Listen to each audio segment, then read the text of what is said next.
Hello, my name is Polina Krasnopolskaya and I teach violin and viola at REW Music.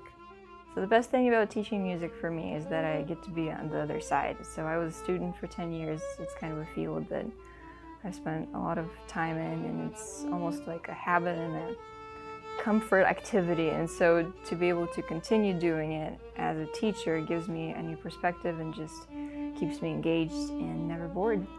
The way I get students excited to come back the next week is they know that when they come in, I am going to have a conversation with them, an interaction that is, beyond the, all right, let's get to work. Let's work on this hard stuff all the time. So I definitely get to know them, and I feel invested in their lives, and I truly do want to know what's going on. So I feel like that human connection that I have built over the years with most of my students is what keeps them coming back.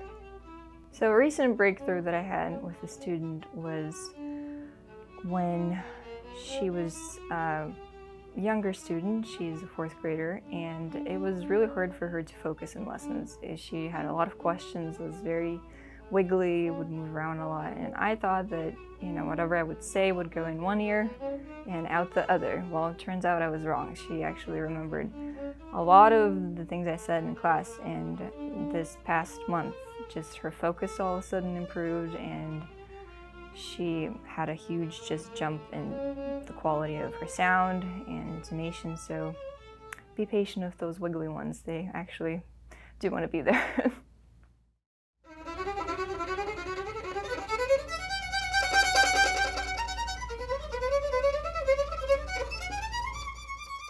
So the biggest challenge in the Unfinished Symphony excerpt by Schubert that I played is definitely the speed. And what can help you tackle that problem is if you can become super aware of how high you're lifting up the fingers from the fingerboard and try to minimize that as much as possible. So ideally, when you get it up to speed, your fingers should move this close to the fingerboard.